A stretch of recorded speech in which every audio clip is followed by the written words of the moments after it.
So between 80 and 120 kilometers an hour, also thanks to the weight difference, it'll go faster than the 8C.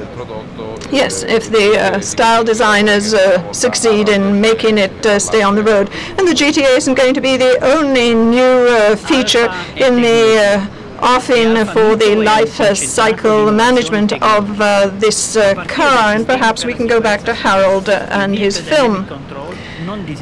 Alfa is technology, and Alfa MiTo is a concentrate of technological innovation, starting with its active safety systems. Vehicle dynamic control that cannot be deactivated manages functions that range from hill holder to traction control, from panic braking to MSR to avoid wheel lock, from DST to Q2 electronics.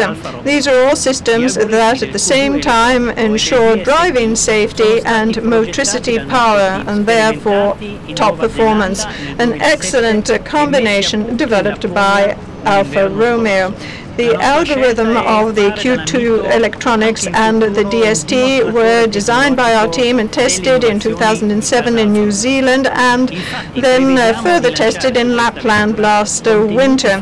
Our choice in the future, too, is to make of the MiTo a technological demonstrator for the Alfa brand's innovations, so much so that we plan to launch on this car contents that will be fundamental for all our range, like, for instance, the multi-air electronic control valve lift system and double clutch transmission. Alfa MiTo's innovation is not just in the product, but also in processes. Thanks to virtual product development and thanks also to new crash test simulation systems, we have a passive safety level that is well above the best performances in this segment and in the market at large. The 7 airbags, including the driver's knee bag, are all standard equipment, and the headrests have a system that prevents backbone damage by adjusting to the movement of the driver's neck. With Alfa MiTo, we've interpreted the brand values both for today and for the future, and this means safe sportiness, Alfa sportiness. I'd like to stop at this point once again to highlight one of the important things that Harold said. This car has been designed to be the safest car in its class, as Harold just told us. And I'd like to add that we've also designed it to achieve top-level safety ratings in the future, too. In other words, we've developed the whole car so as to meet future regulation. Obviously, official testing will take place in November, and it's only in November we'll be able to state this formally. But we have made sure that the car, even with future regulations, will achieve the absolute top rating available. Why do I say this? Well, because today, as far as I know, safety is one of the activities that really sets the pace for any product development project. And so it took us just 16 months to achieve all this. It's a record period of time. I'd like Mauro, who is the head of the project, technically speaking, I'd like him to explain how he did this. I mean, how did he produce a super safe car, but at the same time cut back on development time so significantly? Well, it's become essential to be fast so as to be sure of the best possible performance over time, because ratings continue to increase their selectiveness, their severity. So we worked a lot on our virtual design techniques so that we could have the full project on the computer and also test it with the computer. And with a very high level of virtual safety, we can produce finished cars far earlier than we could have done in the past using physical prototypes.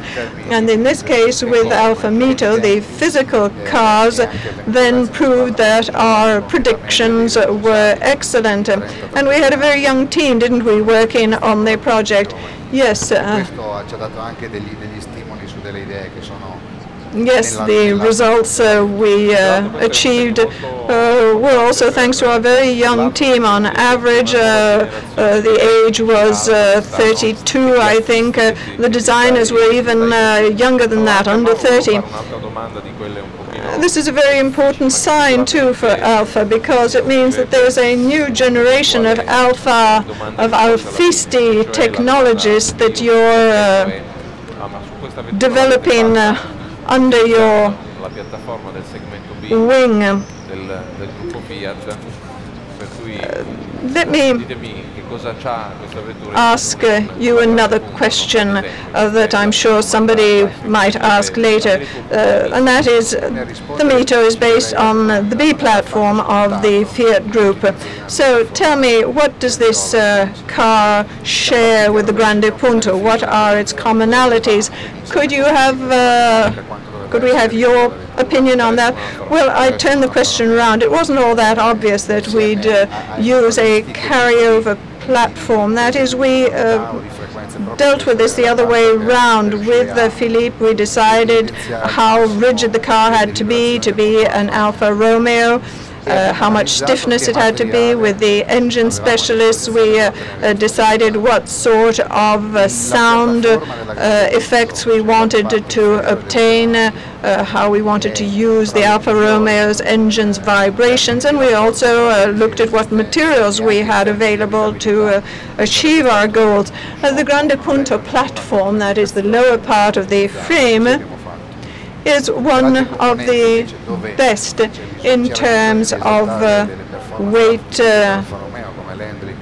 resistance and roominess too, so it would have been rather foolish not to use it since it was there, and that's what we did for other components instead, where instead we had to emphasize typical Alfa elements like handling and driving ease. There we did have to work more in depth on suspensions, for instance, and developed significant changes there, but keeping the same basic layouts.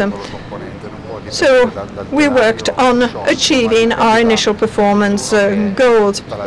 Yes, what you're saying is another important thing, and that is the feel the driver has of a car doesn't depend on single components on the frame alone, but it depends on a whole set of elements. For instance, the body of the MiTo, even though it uses Grande Punto elements, it has a lower barycenter, and that certainly helps it in terms of its handling results and its resonance too. The frequencies of the cavity of the MiTo's body are totally different to those of the Grande Punto.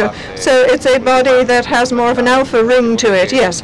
So over these last few minutes, we've talked about, in this hour or so, we talked about the more technical features, that is handling, style, engines, architecture.